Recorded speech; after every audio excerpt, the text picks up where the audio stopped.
كل نفس ذائقة الموت ثم إلينا ترجعون.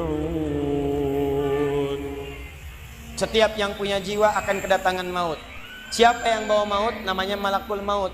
Kalau malakul maut sudah bawa maut, maka dia mulai mewafatkan sampai meninggalkan dunia ini. Apa dalilnya Ustaz? Quran surah 32 ayat yang ke-11, paling kanan sebelah bawah. Qul yatawaffakum malakul mautil ladzi wukkila bikum. Kata Allah, katakan Muhammad kepada semua umatmu, setiap yang punya nyawa itu akan diutus malakul maut untuk mencabut nyawanya. Datang maut, makanya orang yang belum meninggal, yang belum dicabut, namanya disebut oleh Al-Quran dengan nama mayitun nih, CM, calon meninggal. Kalau datang maut lewat malakul maut, maut ini mengambil nafas. Begitu diambil, dicabut nyawanya, maka diwafatkan, ditinggalkan dunia ini. Maka orang mengatakan telah meninggal dunia. Artinya apa? Ditinggalkan dunianya. Karena alam kubur beda sifatnya dengan dunia, lain tempatnya, lain keadaannya, maka lain pula bekalnya.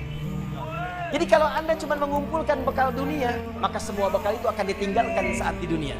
Maka orang mengatakan meninggal dunia, maksudnya meninggalkan dunia dengan semua bekalnya.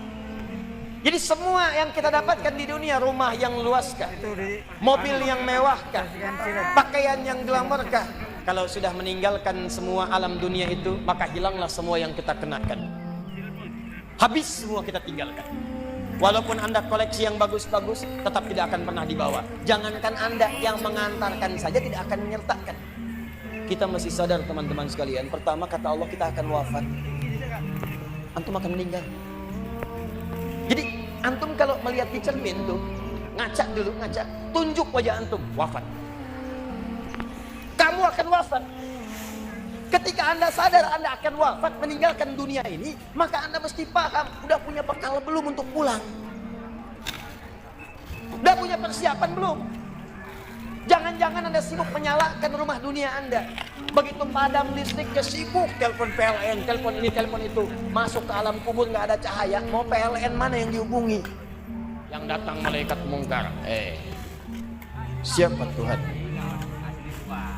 Siapa Nabi-Mu? Apa kitabmu? Gelap, gelap, dan gelap. Karena itu orang-orang yang tidak siap dengan kehidupan berikutnya, maka mohon maaf, dia akan merasa ketakutan ketika meninggalkan dunia ini. Bahkan ada yang saking takutnya, malaikat langsung bergerak untuk memaksa dia cepat meninggalkan tubuh dunianya. Muncul Quran surah ke-8 ayat ke-50. Kata malaikat, kamu ini susah banget pulangnya, maka dipukulin oleh malaikat. Pukul, pukul, pukul, pukul. Teman-teman, karena alam kubur itu bekalnya bukan bekal dunia, maka Anda tidak akan pernah bisa membawa cahaya dunia ke alam kubur. Coba ayo kita berubah. Tolong pikir baik-baik, tidak akan ada yang abadi. Dan besok pun belum tentu hidup.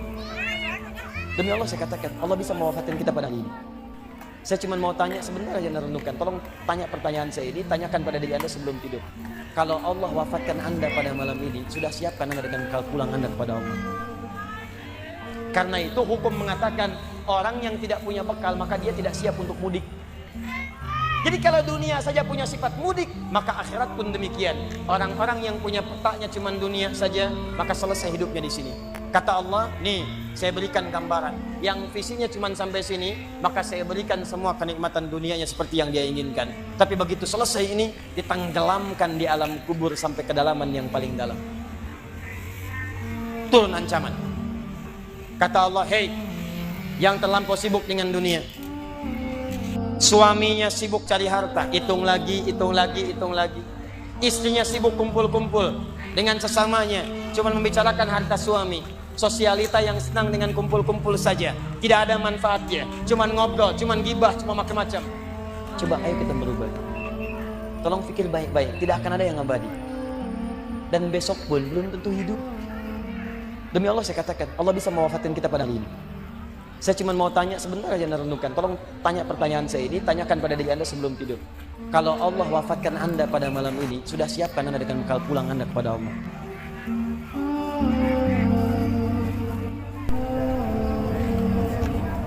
Saya atas nama keluarga pertama mengucapkan terima kasih yang sebesar-besarnya kepada pihak yang telah meluangkan waktu mengantar almarhumah ke tempat terakhir ini.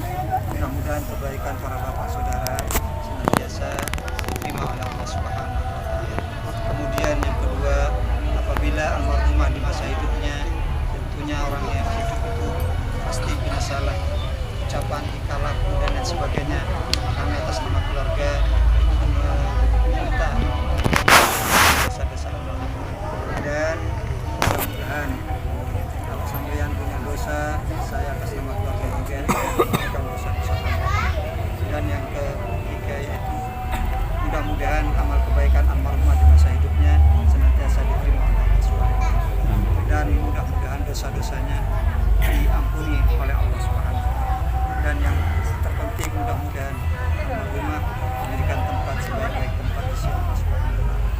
Demikian yang dapat kami sampaikan, dan sekali lagi mohon maaf apabila ada kekurangan, dan apabila almarhumah punya tanggungan, umpamanya hutang piutang, monggo diselesaikan, kalau bisa diridotkan, bisa, tidak bisa bagi warisnya